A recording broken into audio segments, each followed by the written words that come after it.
یہ لا الہ الا اللہ دل میں جب اترتا ہے تو دل کا مرض دور ہونا شروع ہوتا ہے۔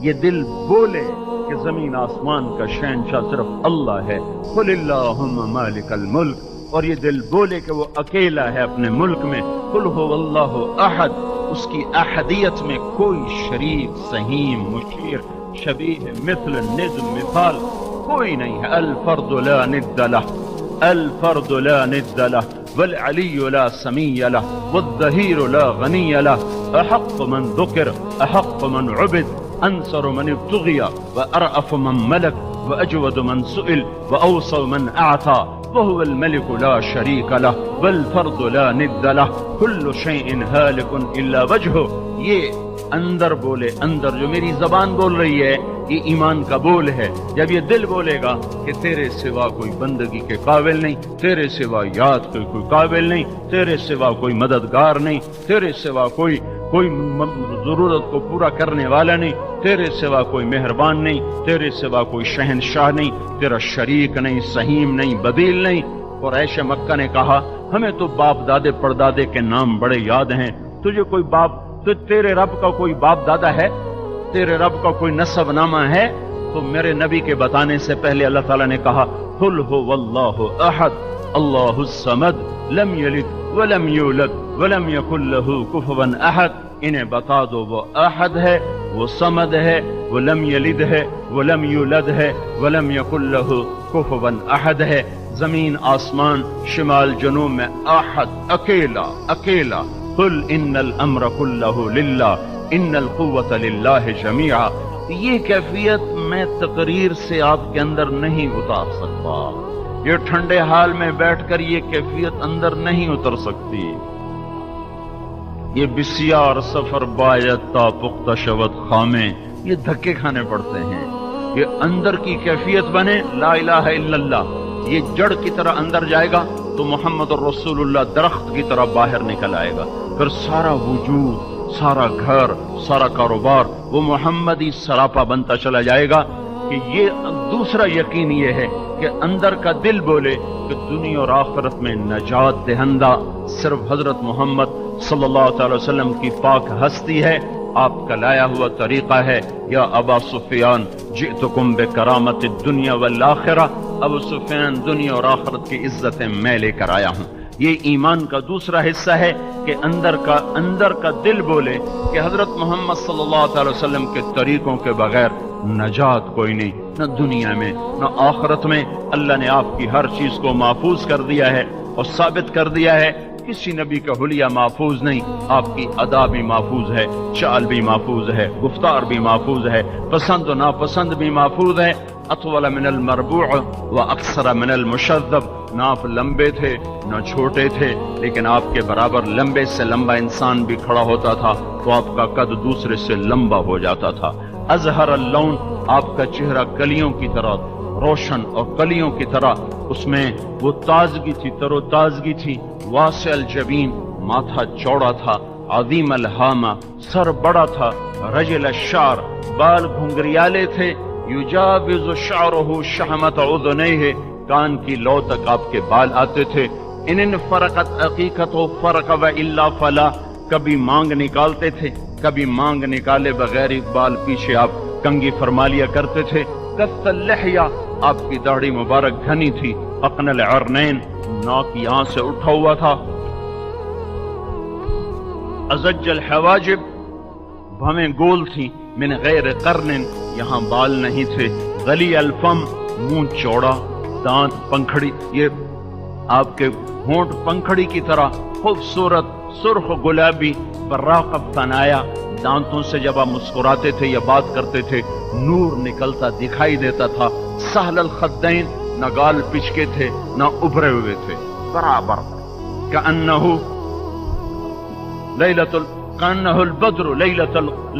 القمر لیلۃ البدر، آپ کا چہرہ ایسے گول خوبصورت تھا جیسے 14ویں رات کا چاند ہوتا ہے۔ جابر ابن سمرہ فرماتے ہیں کہ آپ چاندنی رات میں، 14ویں رات میں مسجد کے صحن میں تھے، سرخ دھاری دار چادر اوڑی ہوئی تھی، اوپر چاند تھا، نیچے آپ تھے، میں کبھی آپ کو دیکھتا کبھی چاند کو دیکھتا تو مجھے آپ کا چہرہ چاند سے زیادہ حسین نظر آ رہا تھا۔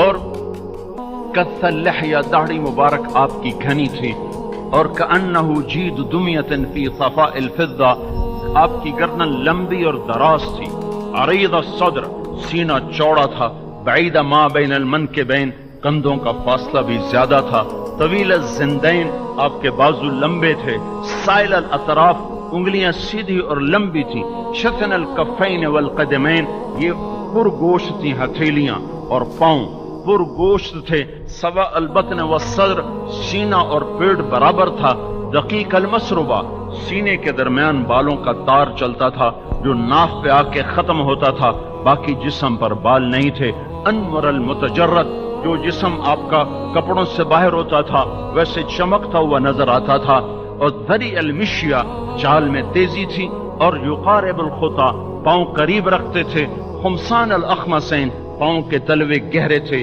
اذا اقبل بوجہہ، آپ کو دائیں سے کوئی بلاتا یا رسول اللہ تو کبھی گردن ٹیڑھی کر کے نہیں کہتے تھے کیا بات، یوں کر کے نہیں کہتے تھے کیا بات ہے، اگر ادھر سے کسی نے بلایا ہے تو اب پورا متوجہ ہو کر کہتے تھے فرمائیے کیا بات، کوئی ادھر سے بلاتا تو اب پورا اس کو سینہ دے کر فرماتے بتائیے کیا بات، یہ پورے چہرے کے ساتھ متوجہ، پورے سینے کے ساتھ متوجہ، کبھی انگلی کا اشارہ کر کے کسی کو نہیں بلایا، اذا اشارہ بکفہ، پورے ہاتھ کا اشارہ کر کے بلاتے تھے، پاؤں کبھی دراز کر کے محفل میں نہیں بیٹھتے تھے، مربع شکل چوکڑی مار کے بیٹھتے تھے، سب پر آپ کی نظر برابر ہوتی تھی، آنکھ میں حیا تھا، نظر نیچے رہتی تھی، کنکھیوں سے دیکھتے تھے، کبھی کبھی نظر اٹھتی تھی تو سب پر ایک ہیبت طاری ہو جاتی تھی، کوئی آپ کی آنکھوں میں آنکھیں ڈال نہیں سکتا تھا، سب ایسے ہیبت کی وجہ سے نظریں جھکا لیا کرتے تھے، ہمیشہ سلام میں پہل کرتے تھے، کوئی آپ کو سلام میں پہل نہ کر سکا، لباس میں سفید لباس پسند تھا، سفید کرتا، سفید تہمت، سفید پگڑی، کبھی کالی پگڑی بھی باندھی ہے، اور کبھی آپ نے سفروں کی وجہ سے، سفر جب ہوتے تھے تو آپ نے کالا امامہ استعمال فرمایا ہے کہ وہ سفید امامہ میلا ہو جاتا ہے، اور آپ کو شہد کا شربت پسند تھا، کھجور کا شربت پسند تھا، بکرے کی گردن کا گوشت پسند تھا، آگے دستی کا گوشت پسند تھا، اور کھانے میں آپ کو جو کی تازہ روٹی پسند تھی، اجوا کھجور پسند تھی، برنی کھجور پسند تھی، اتنی چھوٹی چھوٹی باریک باتوں کو اللہ تعالیٰ نے لکھا کر محفوظ کر دیا، جیسے قرآن محفوظ ہے ایسے سنت محفوظ ہے، لیکن دل میں مرض ہے، دل میں مرض ہے، جی سنت کی خیر ہے، کرو تو ثواب ہے، نہ کرو تو گناہ تو کوئی نہیں، سنت کی خیر ہے، کرو تو ثواب ہے، نہ کرو تو گناہ تو کوئی نہیں، یہ مرض ہے،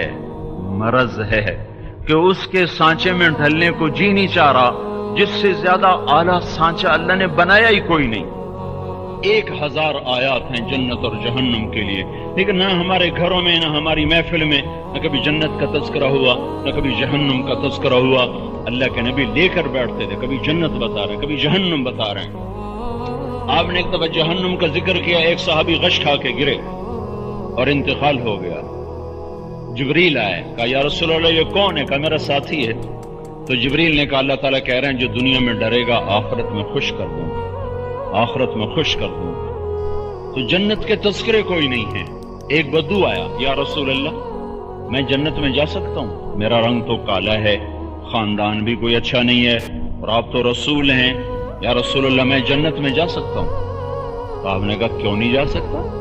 تو ایمان والا ہے، عمل والا ہے، تو کالے رنگ کا ڈر نہ کر، تو میرے پیچھے پیچھے چلتا آ، تیرے چہرے کا نور جنت میں ایسا ہوگا کہ 1000 سال کی مسافت سے لوگوں کو تیرا نور نظر آئے۔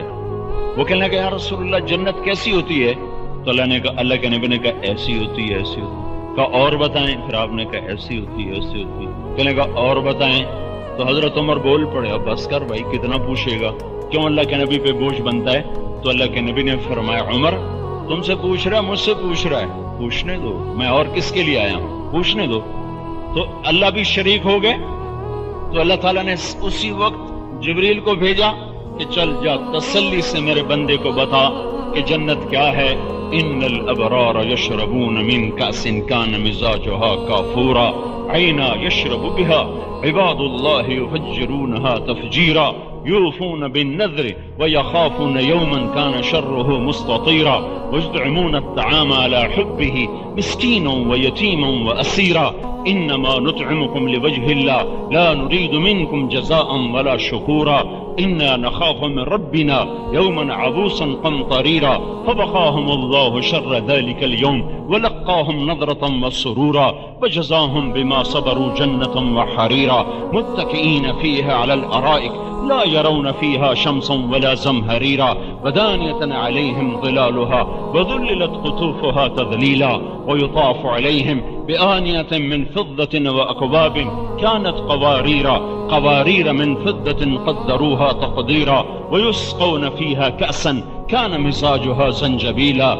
عينا فيها تسمى سلسبيلا ويطوف عليهم بلدان مخلدون إذا رأيتهم حسبتهم لؤلؤا منثورا وإذا رأيت ثم رأيت نعيما وملكا كبيرا عاليهم ثياب سندس خضر واستبرق وحلوا أساور من فضة وسقاهم ربهم شرابا طهورا إن هذا كان لكم جزاء وكان سعيكم مشكورا.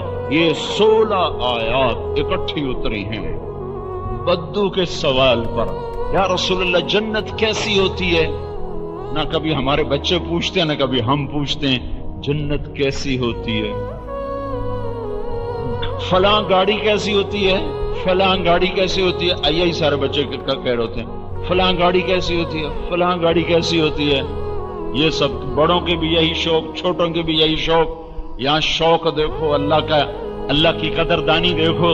ایک سائل ہے اس کا شوق ہے، اوپر جبریل 16 آیات کو لے کر اترتا ہے کہ جاؤ انہیں بتاؤ کہ نیک لوگ ان قریب وہ ایسی شراب پینے والے ہیں جس میں نہ کوئی سر کا درد ہوگا نہ سر چکرائے گا، جو اللہ تعالیٰ نے خاص طور پر تیار کر کے رکھی ہوئی ہے، اور جو اللہ نے تختوں پر بٹھائے گا. اوپر سایہ ہوگا، پھل جھکے ہوں گے، سائے پھیلے ہوں گے، پانی بہتے ہوں گے، پرندے قطار اندر قطار ہوں گے، جام بھی بھرے ہوں گے، سراہی بھی بھری ہوں گی، اور کہیں پینے والے خود ہوں گے، کہیں پلانے والے فرشتے ہوں گے، اور کہیں پلانے والا خود اللہ ہوگا. وَسَقَاهُمْ رَبُّهُمْ شَرَابًا طَهُورًا. کہیں ساقی اللہ بنے گا. یہ اتنا بڑا مرتبہ کہاں سے آ گیا؟ کہ هَذَا كَانَ لَكُمْ جَزَاءً، یہ تمہاری محنت کا صلہ ہے. وَكَانَ سَعْيُكُمْ مَشْكُورًا، تمہاری محنت کی قدر کی گئی اور آج اللہ تعالیٰ نے اس کا صلہ دیا ہے. یہ بنیادیں ہیں تین، ایک توحید، ایک رسالت، ایک آخرت. یہ تینوں گر چکی ہیں. اب اس ٹوٹے ہوئے ملبے پر کوئی عمارت تعمیر نہیں ہو سکتی. ملبہ ہٹانا پڑے گا، اثر نو تعمیر کرنی پڑے گی. پھر دین پہ چلنا مسئلہ نہیں ہے، دین تو عین فطرت ہے، فطرت کی پکار ہے. جیسے اندر میں روٹی کی طلب، جیسے اندر میں پانی کی طلب، ٹھیک اسی طرح اللہ نے معبود کی طلب انسان کی فطرت میں رکھ دی ہے. جسم میں روٹی اور پانی کی طلب کو نکالا نہیں جا سکتا، روح میں اپنے خالق اور معبود کی طلب کو نکالا نہیں جا سکتا. جسے بھوکا روٹی کھا کے مطمئن، پیاسا پانی پی کے مطمئن، ایسے ہی بھٹکا ہوا راہی اور بھٹکی ہوئی روح اللہ کو پانے کے بعد مطمئن ہو جاتی ہے. لیکن بھائیو اصل مسئلہ یہ ہے کہ مرض اندر میں آیا پڑا ہے. اس مرض کے دور کرنے کے لیے مجھے خود محنت کرنی پڑے گی، اور اس امت کی دوہری ذمہ داری ہے. وَكَذَلِكَ جَعَلْنَاكُمْ أُمَّةً وَسَطًا، ہم نے تمہیں امت وسط بنایا ہے، ہم نے تم امت واسطہ بنایا ہے. کس چیز کا واسطہ ہے؟ کہ تم بندوں اور رب کے درمیان واسطہ ہو. کیسے ہے؟ لِتَكُونُوا شُهَدَاءَ عَلَى النَّاسِ، تم لوگوں کو جا کر اللہ کا پیغام سناتے ہو. اس وقت ساری دنیا کے انسان نظریاتی طور پر ٹوٹ چکے ہیں، کچھ نہیں ان کے سامنے. 19ویں 18ویں صدی میں سائنس نے دعوے کیے تھے ہم دنیا جنت بنا دیں گے. آج خود سائنس دعوے کر رہی ہے دنیا جہنم بننے جا رہی ہے، بننے جا رہی ہے. کچھ کرو کچھ کرو کچھ کرو. ان ایجادات نے دنیا کو جہنم بنا دیا ہے. وہ ابتدائی قافلے کے لوگ کہتے تھے اب فرضی جنت کی ضرورت نہیں، یہی جنت بنا کے دکھا دیں گے. اسی کے لوگ، اسی قافلے کے آج کے لوگ کہہ رہے ہیں دنیا جہنم بنتی جا رہی ہے، بھٹی بنتی جا رہی ہے، ٹمپریچر بڑھتا چلا جا رہا ہے، روکو روکو ان ایجادات کو روکو۔ یہ اس وقت ساری دنیا نظریاتی طور پر شکست کھا چکی ہے، ہمارے پاس یہ قرآن ہے، اس سے بڑا نظریہ کائنات میں کوئی نہیں، توحید و رسالت و آخرت سے بڑا پیغام کوئی نہیں ہے، پہنچانے والوں کی کمی ہے۔ ہم اللہ کا پیغام لے کر نکلنے والے بنے، دنیا آنے کو تیار ہے، 6 کے 6 بر اعظم کی انسانیت وہ ایسے آنکھیں پھاڑ کے دیکھ رہی ہے۔ ہماری جماعت جب گئی 1998 میں امریکہ، مستورات کی جماعت تھی، ہم 5 مرد 5 عورتیں، میری اہلیہ ساتھ تھی۔ لاس اینجلس میں 1 ہفتہ گزارنے کے بعد جب نکلنے لگے تو وہاں کی عورتیں ہماری جماعت کی عورتوں سے چمٹ گئیں اور رونے لگیں اور واسطے دینے لگی ہمیں چھوڑ کے نہ جاؤ، ابھی اور رہو، ابھی اور رہو، اتنی دیر یہاں رہو کہ ہم پکی مسلمان ہو جائیں، پھر چلی جانا، 1 ہفتے میں کچھ دکھائی دیا ہے، تم چلی جاؤ گی، پھر اندھیرا چھا جائے گا، اتنی دیر ضرور ٹھہرو کہ ہمارے ایمان پختہ ہو جائیں۔ وہ جب ہم گاڑیوں میں بیٹھے تو میری بیوی آئی بڑے روتے ہوئے، آنسو بہاتی، میں نے کہا کیا ہوا، خیر تو ہے؟ کہا اندر عورتوں نے رو رو کے ہمیں رلا دیا، کہ وہ منتیں کر رہی تھی کہ ہمیں چھوڑ کے نہ جاؤ، تمہارے آنے سے کچھ روشنی نظر آئی ہے، چلی جاؤ گی، پھر اندھیرا چھا جائے گا۔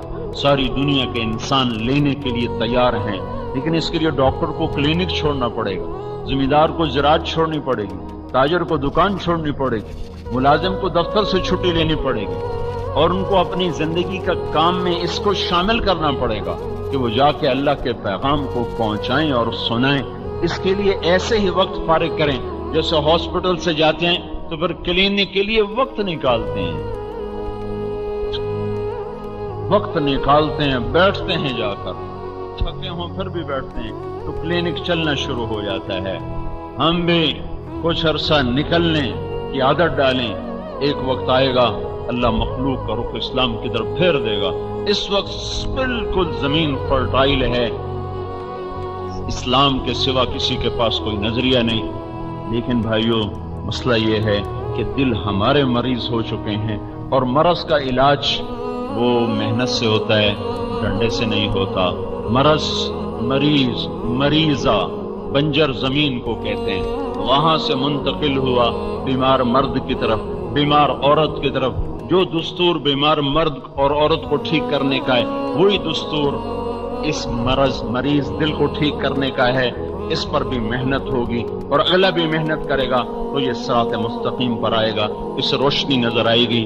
جنید جمشید نے کہا جب میں نے پیپسی کے لیے پہلا گانا گایا تو مجھے 2.5 لاکھ ملے، تو میں تو 8,000 کا تنخواہ دار تھا، انجینئر ہے، لاہور کی وہ جو انجینئرنگ یونیورسٹی، وہاں سے یہ گریجویٹ، کہ میری 8,000 تنخواہ تھی، جب میں نے 2.5 لاکھ دیکھے تو میرے پاؤں ہوا میں اٹھ گئے کہ 2.5 لاکھ، اور پھر پتہ نہیں کتنے سال، 10 سال ان کے لیے گاتا رہا، اور جب اللہ نے روشنی دکھائی، جب روشنی دکھائی تو 2.5 لاکھ پر 10 لاکھ گاتا، 10 سال گاتا رہا، پھر پیسے بڑھتے رہے، اور جب روشنی نظر آئی تو پھر انہوں نے 4.5 کروڑ کی پیشکش کی کہ 4.5 کروڑ روپیہ لے لو اور ہمیں صرف 10 گانے گا کے دے دو۔ 4.5 کروڑ، میں کہا نہیں بس ختم، اب روشنی نظر آ گئی ہے، اب یہ نہیں ہوگا۔ مرض دور ہوا، اپنے آپ شفا کے آثار نمودار ہو گئے۔ تو بس آپ بھائیوں کی خدمت میں گزارش ہے، اللہ آپ کو جزائے خیر دے، آپ یہ اہتمام کر رہے ہیں، شکر ہے اللہ کا، بیٹھتے ہیں آپ لوگ، دین کی بات سنتے ہیں، الحمدللہ۔ میں آپ کو مبارک پیش کرتا ہوں کہ آپ اپنے شعبوں میں سے وقت نکالتے ہیں، بڑی خیر، بڑی خیر، بڑی خیر۔ یہی محفلیں ہیں جو قیامت کے دن عزت کا سبب بنے گی، اور قیامت کے دن اللہ کے دربار سے دلانے کا سبب بنے گی۔ لیکن بھائیو صرف اتنے سے کام نہیں بنے گا، کچھ اور بھی تھوڑا اور بھی آگے جانے کی ضرورت ہے کہ ہم ان لوگوں کے پاس بھی جائیں جو نہیں آنا چاہتے، جو نہیں سننا چاہتے، جو قریب بھی نہیں آنا چاہتے، ان کو بھی جا کے سنانا ہے، ان کے پاس بھی جانا ہے۔ تو انشاءاللہ جب یہ نقل و حرکت بھی ہوگی اور ایسی محفلیں بھی ہوگی تو انشاءاللہ آہستہ آہستہ آہستہ زندگی کا رخ بدلے گا۔ اسلام کی ضرورت ہر دور میں ہے، اس مسئلے پر تو کوئی بحث ہی نہیں ہے۔ مسئلہ یہ ہے کہ اسلام پہ آنے کے لیے دل نہیں چاہ رہا، دل کیسے آ جائے، اس کے لیے جہد کی ضرورت ہے کہ ہر مسلمان مرد عورت اللہ سے تعلق بنانے کی کوشش کرے، رسول پاک صلی اللہ تعالی وسلم سے تعلق بنانے کی کوشش کرے، جنت اور جہنم کا تصور اپنی آنکھوں کے سامنے باندھے اور آخرت میں اللہ کے سامنے کھڑے ہونے کا احساس اپنے اندر میں پیدا کرے، اس کے ساتھ نقل و حرکت کرے، اوروں کو بھی جا کر سنائے اور بتائے، تو انشاءاللہ ہوا چلنے والی ہے، آثار نظر آ رہے ہیں۔ پوری دنیا میں اللہ کا فضل و کرم سے اسلام کی طرف رخ ہے، رجوع ہے، اور جب اسلام کی دعوت چلتی ہے تو کفر کی دعوت بھی چلتی ہے۔ شیطان اپنی دعوت میں پورا زور لگا رہا ہے، یہ ادھر ہو جائے گا، ادھر ہو جائے گا، ایک فریق ہلاک ہو جائے گا، ایک فریق نجات پا جائے گا۔ تو پہلے تو میں آپ کو مبارک دیتا ہوں کہ آپ یہ اہتمام کرتے ہیں، اور میں آپ کا شکر گزار ہوں، آپ نے مجھے بلایا ہے، اور پھر اس کے ساتھ میں اپنی معروضات پیش کی ہیں کہ یہ جہد سے تعلق رکھنے والی چیز ہے۔ وہ سننا سنانا جہد کا ہے، اس میں بھی کلر ہی ہو جاتا ہے، اس میں بھی کوئی کام کرنے کی صلاحیت نہیں رہتی۔ تو جس زمین میں کلر ابھر آتا ہے وہ زمین چٹیل میدان بن جاتی ہے اور وہ کسی کام کی نہیں رہتی، تو پھر اس کو صحیح کرنے کے لیے لمبی چوڑی محنت درکار ہوتی ہے۔ جن دلوں میں مرض پیدا ہو جاتا ہے وہ دل اسلام پر چلنے کے قابل نہیں رہتے۔ مثلا آپ کے ہسپتال میں ایک بیمار آ جائے تو آپ اس کو ڈنڈے مارو گے ٹھیک ہو جا ورنہ میں تیرا تالو لال کر دے، وہ ٹھیک ہو سکتا ہے؟ یا آپ اس کو 10 لاکھ روپیہ پیش کرو، یہ 10 لاکھ روپے لے لو اور ٹھیک ہو جاؤ، اس سے ٹھیک ہو جائے گا؟ اس کو ایک چھوٹی سی گولی کھلا دو وہ ٹھیک ہو جائے گا۔ مرض نہ طاقت سے دور ہوتا ہے نہ لالچ سے دور ہوتا ہے، مرض کے لیے ایک نظام ہے، وہ نظام چلے گا تو دور ہوگا، وہ نظام نہیں چلے گا تو دور نہیں ہو سکتا۔ جب دل مریض ہو گیا ہے تو اس کا تو لمبا چوڑا آپریشن ہوتا ہے، ایسے ہی وہ مرض جو اسلام اور میرے درمیان رکاوٹ بن رہا ہے وہ بھی علاج سے دور ہوتا ہے۔ وَلَا تَكُونُوا كَالَّذِينَ أُوتُوا الْكِتَابَ مِنْ قَبْلُ فَطَالَ عَلَيْهِمُ الْأَمَدُ فَقَسَتْ قُلُوبُهُمْ وَكَثِيرٌ مِّنْهُمْ فَاسِقُونَ اعْلَمُوا أَنَّ اللَّهَ يُحْيِي الْأَرْضَ بَعْدَ مَوْتِهَا قَدْ بَيَّنَّا لَكُمُ الْآيَاتِ لَعَلَّكُمْ تَعْقِلُونَ۔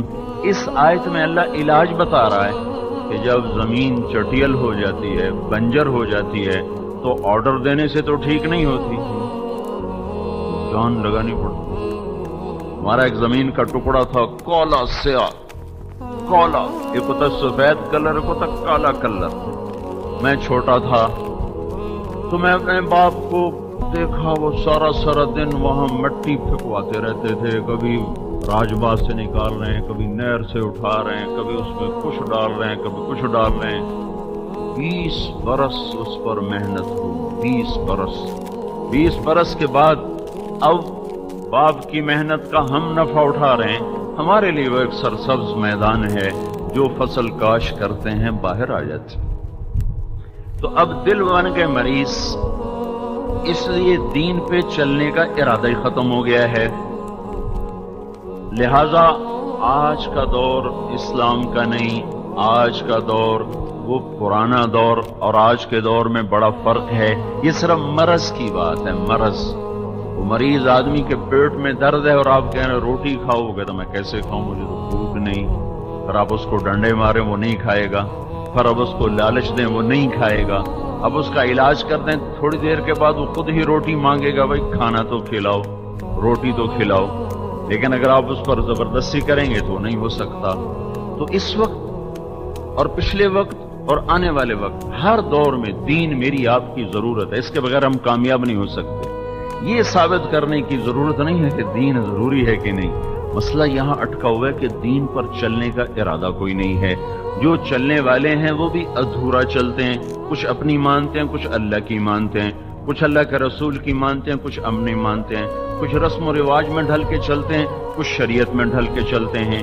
یہ کچھ ادھر کچھ ادھر، یہ دائیں بائیں ہیں، ان کے لیے یہ بھی دنیا میں عزت نہیں پا سکتے۔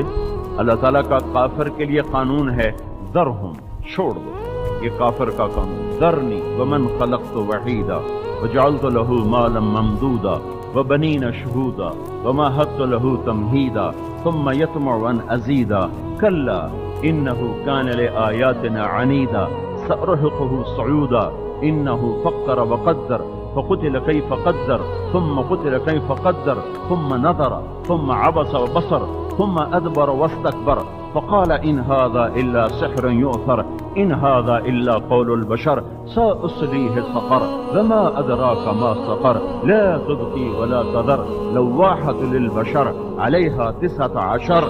یہ پورا دستور بتا دیا گیا ہے کہ اللہ کافر کے ساتھ کیا کرتا ہے. عام طور پر کیا ہے؟ اللہ جھٹلانے والے، ٹھٹھا مذاق اڑانے والے اور انکار کرنے والوں کو لگا تھا چھوڑ دو چھوڑ دو چھوڑ دو، ناچنے دو، کودنے دو، جو کرتے ہیں کرنے دو کرنے دو. یہ لوٹ کے میرے پاس آنے والے ہیں، میرے پاس ہیں. ویل یومئذ للمکذبین، آج کا دن پھر ان کی ہلاکت کا ہے، آج کا دن ان کی تباہی اور بربادی کا ہے. این المفر، آج یہ نہیں بھاگ سکتے. لا تخفى منکم خافیہ، آج یہ نہیں چھپ سکتے. ایک کچے مسلمان ہیں جو میں اور آپ ہیں، ہمارے لیے اور دستور ہے. ایک پکے مسلمان ہیں جو آئے اور چلے گئے، آئے عشاق گئے وعدہ فردہ لے کر، اب انہیں ڈھونڈ چراغ رخ زیبا لے کر، ان کے لیے الگ قانون ہے. جب مسلمان پکے ہوتے ہیں تو ان کے لیے قانون ہے انتم الاعلون ان کنتم مؤمنین، تم ہی سب سے بلند رہو گے اگر تم ایمان والے ہو. ان کے لیے قانون ہے وَقَانَ حَقًّا عَلَيْنَا نَصْرُ الْمُؤْمِنِينَ، میرے اوپر فرض ہے ایمان والوں کی مدد کرنا. ان کے لیے قانون ہے وَكَذَلِكَ نُنْجِي الْمُؤْمِنِينَ، اسی طرح ہم ایمان والوں کو نجات دیتے رہیں گے. ان کے لیے قانون ہے لَيَسْتَخْلِفَنَّهُمْ فِي الْأَرْضِ، میں انہیں زمین میں حکومت دوں گا. كَمَا اسْتَخْلَفَ الَّذِينَ مِنْ قَبْلِهِمْ، جس سے پہلوں کو دی. وَلَيُمَكِّنَنَّ لَهُمْ دِينَهُمْ، میں ان کے دین کو مضبوط کر دوں گا. وَلَيُبَدِّلَنَّهُمْ مِنْ بَعْدِ خَوْفٍ أَمْنًا، میں ان کے خوف دور کر کے امن قائم کر دوں گا. اگر یہ باتیں دنیا میں نہیں ہیں تو یہ اس بات کی نشانی ہے کہ وہ سچے اور کھرے مسلمان دنیا میں نہیں ہیں. اگر وہ ہوتے تو یہ سب کچھ ہوتا. یہ سب کچھ نہیں ہے تو وہ سچے اور کھرے مسلمان نہیں ہیں. اب رہ گئے میں اور آپ، کچھ اپنی مانی کچھ اللہ کی مانی. ان کے لیے کیا قانون ہے؟ تو ان کے لیے اللہ تعالیٰ کا فرمان ہے وَلَنُذِيقَنَّهُمْ مِنَ الْعَذَابِ الْأَدْنَى دُونَ الْعَذَابِ الْأَكْبَرِ لَعَلَّهُمْ يَرْجِعُونَ، ہم تمہیں چھوٹے چھوٹے عذاب دیں گے، بڑا نہیں. بڑا عذاب کیا ہے؟ فَيُعَذِّبُهُ اللَّهُ الْعَذَابَ الْأَكْبَرِ، بڑا عذاب کیا ہے؟ وہ جہنم کا عذاب ہے. بڑا یہ نہیں بم پڑ گئے، دشمن آ گئے، ملک فتح ہو گیا، بچے ذبح ہو گئے، ایٹم بم گر پڑے، زلزلے آ گئے، یہ بڑے چھوٹے عذاب ہیں.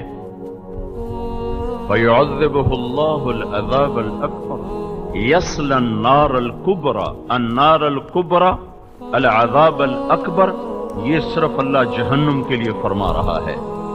تو ہمیں اللہ کہہ رہا ہے وَلَنُذِيقَنَّهُمْ مِنَ الْعَذَابِ الْأَدْنَى، میں تمہیں چھوٹے چھوٹے عذاب دوں گا. دون العذاب الأكبر، بڑا نہیں دوں گا. لعلہم یرجعون، تاکہ تم لوٹ کے میری طرف آؤ، تم میری طرف رجوع کرو. جب تم میری طرف رجوع کرو گے تو پھر میرا غیبی نظام تمہارے ساتھ چلے گا اور پھر میری غیبی تائید تمہارے ساتھ چلے گی. اور اللہ پاک کی غیبی تائید جب شامل ہوگی تو پھر دنیا میں کوئی روک سکتا ہے؟ زوال شدہ قوموں کی نفسیات یہ ہوتی ہے کہ اپنی خطائیں دوسروں پہ تھوپتے رہتے ہیں. زوال شدہ معاشرے کی یہ بنیادی خطا ہوتی ہے کہ اپنی ساری کوتاہیوں کا ملبہ اوروں پر ڈالتے ہیں. ہم تو ٹھیک تھے، امریکہ نے ایسا کر دیا، ہم تو ٹھیک تھے، برطانیہ نے ایسا کر دیا، ہم تو صحیح جا رہے تھے، یہودیوں نے ایسا کر دیا. یہ زوال شدہ نفسیات ہے. اسباب ہمارے اندر ہوتے ہیں، باہر نہیں ہوتے، اندر ہوتے ہیں. تو اللہ تبارک و تعالی یوں کہہ رہا ہے ما یفتح اللہ للناس من رحمت فلا ممسک لها، اگر میں تمہارے لیے مدد اور نصرت کا دروازہ کھولوں تو کوئی بند کر سکتا ہے؟ کوئی بھی نہیں کر سکتا. وَإِن يُرِدْكَ بِخَيْرٍ فَلَا رَادَّ لِفَضْلِهِ، میں تمہاری بھلائی کا ارادہ کروں تو کوئی روک لے گا؟ معلوم ہوا اللہ نے بھلائی کا ارادہ نہیں کیا، اپنی رحمت کا دروازہ کھولنے کا ارادہ نہیں کیا۔ اب ہم اپنی طاقت سے کھلوا نہیں سکتے، ہم تیسرا طبقہ ہیں، تیسرا طبقہ۔ یہ طبقہ صحابہ کے دور میں موجود نہیں، اس کے لیے ہمیں پیچھے دیکھنا پڑے گا۔ یہ طبقہ بنی اسرائیل میں موجود ہے کہ جو مسلمان بھی تھے، نافرمان بھی تھے۔ صحابہ تو پکے مسلمان تھے، لہذا 313 ہو، 1000 ہوں، کوئی مسئلہ نہیں، پیچھے اللہ ہے۔ اب ہمیں عام طور پر تبلیغ والوں کو کہتے ہیں تم سے ابھی تک 313 بھی نہیں تیار ہو سکے، نہیں ہو سکے، ہم کچے مسلمان ہیں۔ ہمیں مثال پیچھے سے ڈھونڈنی پڑے گی کہ بنی اسرائیل کے ساتھ اللہ کیا کرتا چلا آیا۔ صحابہ کا نمونہ پکے مسلمانوں کا ہے، وہاں یا کافر ہے اور منافق یا پکا مسلمان ہے۔ کوئی ایسا مسلمان نہیں ہے جو نماز چھوڑ دیتا ہو، جو ماں باپ کا نافرمان ہو، جو جھوٹ بول دیتا ہو، جو شرابیں پیتا ہو، جو شراب بیچتا ہو۔ ایسا مسلمان کا معاشرہ کوئی نہیں، اکا دکا تو ہر دور میں رہتے ہیں۔ تو اللہ تبارک و تعالیٰ نے دین پر آنا ہی دنیا اور آخرت کی نجات کا سبب بنایا ہے۔ دین پر آئیں کیسے؟ یہاں گاڑی اٹکی ہوئی، فی قلوبہم مرض، زمین چٹیل۔ چٹیل زمین کو کیسے ٹھیک کیا جاتا ہے؟ حکم دے کر، آرڈر دے کر نہیں، سال ہا سال ہل چلتے ہیں، پھل ڈالتا ہے، پانی دیتے ہیں، جپسم ڈالتے ہیں، پھر فصل کاشت کرتے ہیں، پھر ہل چلتا ہے۔ اعلموا ان اللہ ولا تکونوا کالذین طال علیہم الامد فقست قلوبہم۔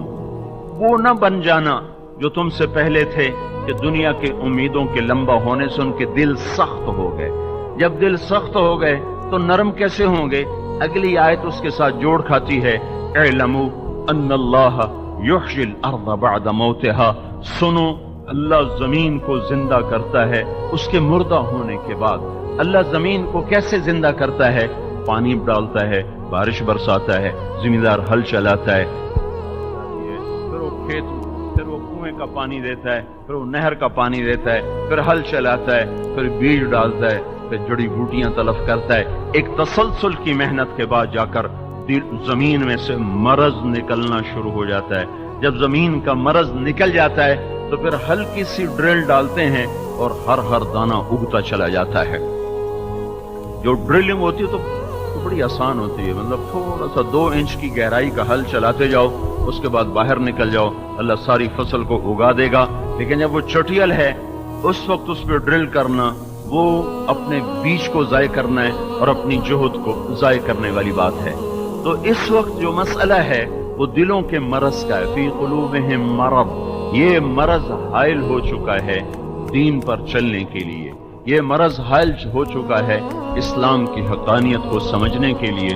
اور میرے بھائیو، یہ ذاتی جہد اور محنت سے یہ انسان کا دل اللہ زندہ کرتا ہے، یہ ڈنڈے سے نہیں ہم زندہ کر سکتے۔ میں سینٹرل ماڈل سکول میں سے میں نے میٹرک کیا ہے،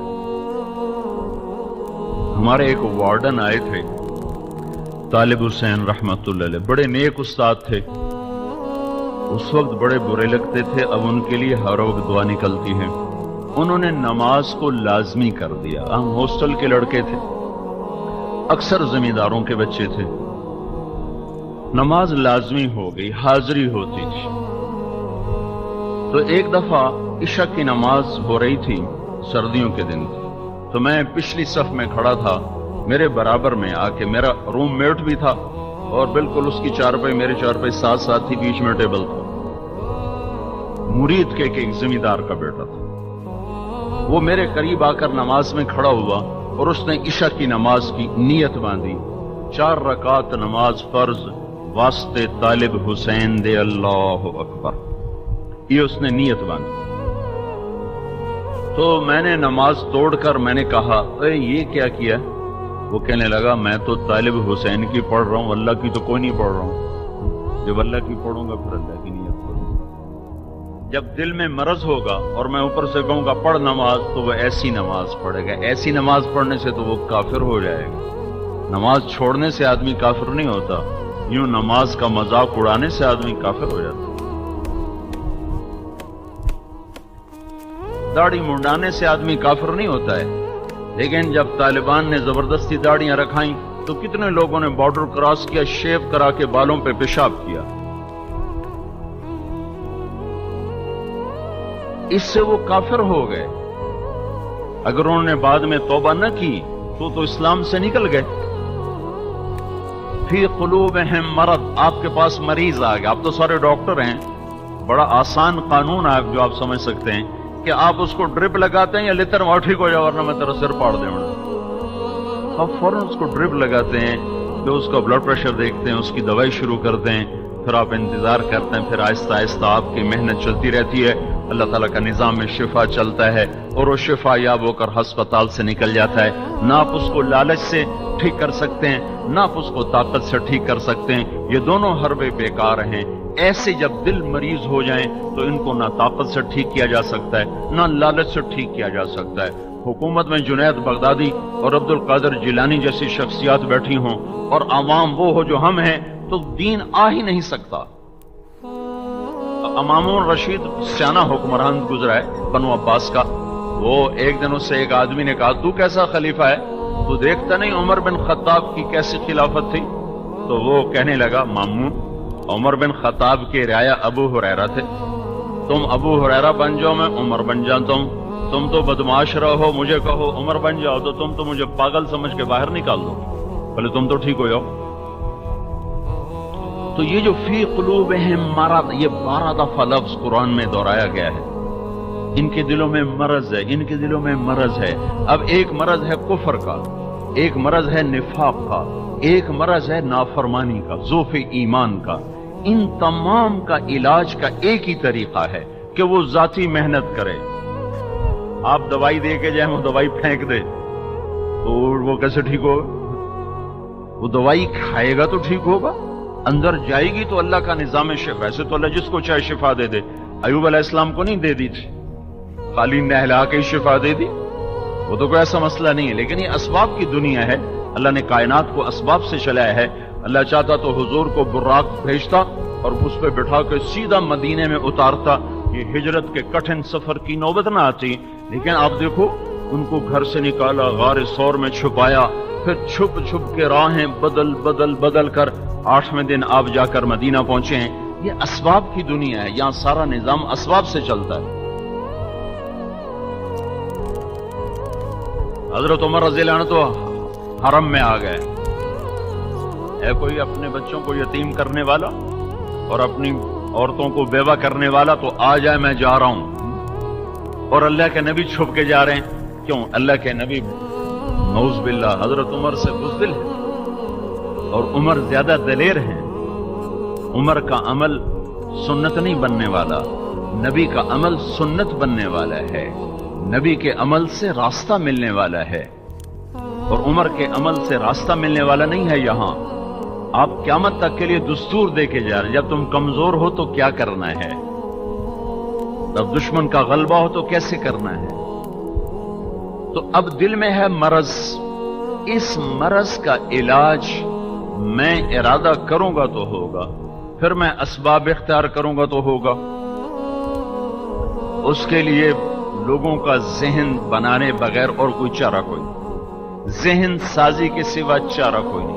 جو ہم تبلیغ میں لے جاتے ہیں نا 40 دن لگاؤ، یہ 40 دن 4 مہینے، یہ تو ایک نظام کا نظام ہے بھئی، وقت کے بغیر کچھ کام نہیں ہوتا ہے۔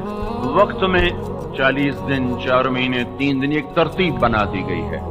یہ صرف اس ذہن سازی کے لیے ہے کہ یہ جا کے پہلے اس کا ذہن تسلیم کرے کہ مجھے اللہ کے حکموں پر جان دینی ہے، مجھے اللہ کے امر کو ہر چیز پر ترجیح دینی ہے۔ یہ ذہن جب بنتا ہے پھر وہ دین پر چلنے والا بنتا ہے۔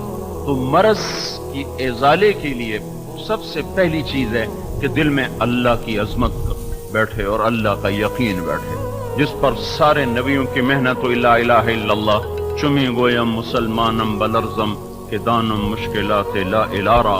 وہ لا الہ الا اللہ جو آج بالکل ایک ناآشنا لفظ بن چکا ہے، تو عرب ہو یا عجم ہو، تیرا لا الہ الا ہے لغت غریب جب تک تیرا دل نہ دے گواہی۔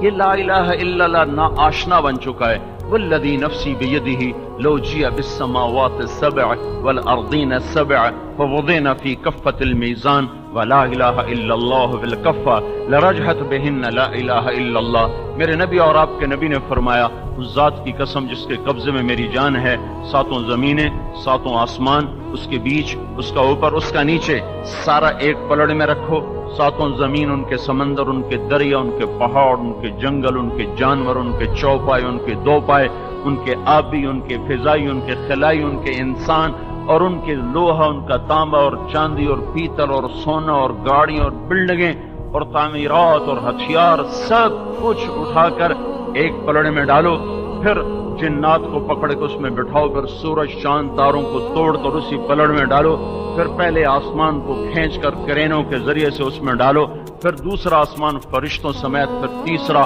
پھر چوتھا، پھر پانچواں، پھر چھٹا، پھر ساتوں آسمان اس پلڑے میں، پھر اللہ کی کرسی اسی پلڑے میں، پھر اللہ کا عرش اسی پلڑے میں، پھر لوح محفوظ اسی پلڑے میں، پھر جنت اور جہنم اسی پلڑے میں، پھر جبریل بھی، میکائیل بھی، اسرائیل بھی، اسرافیل بھی اسی پلڑے میں، اور پھر عرش کے اٹھانے والے فرشتے بھی اسی پلڑے میں، اور پھر جنت کی ساری نعمتیں اور رعنائیاں اور جہنم کے سارے عذاب اور اس کی مصیبتیں، سب کچھ اٹھا کر ایک اللہ کو باہر نکال کے باقی بحر و بر، عرش و فرش، ثرا و ثریا، شرق و غرب، شمال و جنوب، فضائی اور خلائی اور آبی اور ناری اور نوری، تمام کو اٹھا کر ایک پلڑے میں رکھا، اور چھوٹے سے پرچے پر لا الہ الا لکھا، لا الہ الا اللہ لکھ کر اسے دوسرے پلڑ میں رکھا، اسے تولا گیا تو اللہ کا نبی کا فرمان ہے لرجحت بہن لا الہ الا اللہ، تو لا الہ الا اللہ وزنی ہو جائے گا اور یہ سب کچھ ہوا میں اڑ جائے گا۔